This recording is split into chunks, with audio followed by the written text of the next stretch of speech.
ঈদের আগে শেষ সম্বলটুকু হারালো কৃষক পরিবার। আগুনে পুড়ে ছাই হয়েছে পানের বরজ, আর সেই সঙ্গে অনিশ্চিত হয়ে পড়েছে তাদের ঈদের আনন্দ।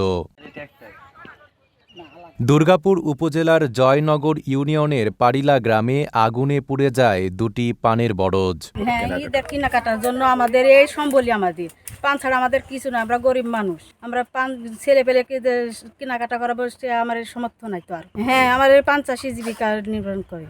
প্রচুর ক্ষয়ক্ষতি হয়েছে। ক্ষতিগ্রস্তদের দাবি, পুকুর খননকে কেন্দ্র করে বিরোধের জেরেই এ আগুনের ঘটনা ঘটতে পারে। তাদের অভিযোগ, জমি দিতে অস্বীকৃতি জানানোর পরই আগুন লাগে বরজে।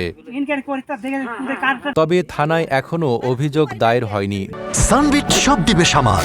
সানবিট ম্যাজিক প্রেস ডিশওয়াশিং এর মাথা ঘোরানো সলিউশন। দুর্গাপুর থানা পুলিশের ভারপ্রাপ্ত কর্মকর্তা শফিকুল ইসলাম বলেন, ইন্টারনাল কিছু দ্বন্দ্ব থাকতে পারে, বিষয়টি তদন্ত করে দেখা হচ্ছে। ওখানে গ্রাম ভিত্তিক কিছু দ্বন্দ্বের কিছু বিষয় আছে, সেগুলা হইতে পারে। এই পুকুর খনন বা ভেকু সংক্রান্ত বিষয় এরকম আমার কাছে মনে হয়নি। এগুলার রেশে হইতে পারে, আমি কনফার্ম না। এই জিনিসগুলোর মধ্যে কিছুটা রহস্যজনক আমার কাছে মনে হয়েছে।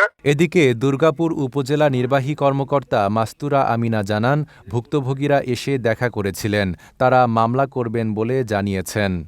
ওনারা গতকাল এসেছিলেন, বলেছেন ওনারা মামলা করতে চান। আমি বলেছি যে আপনারা থানায় যোগাযোগ করেন। মামলা হয়েছে কিনা এটা আমার এখন ঠিক জানা নেই। ওনারা এসেছিলেন, আমি বলেছি যে ওনারা মামলা করতে চেয়েছেন, আমি বলেছি যে ঠিক আছে আপনারা থানায় গিয়ে মামলা করেন। ঈদের আগে এমন ক্ষতিতে দিশেহারা কৃষক পরিবারগুলো। দোষীদের চিহ্নিত করে দ্রুত বিচার ও ক্ষতিপূরণের দাবি তাদের। নাইম আরাবী, ঢাকা পোস্ট।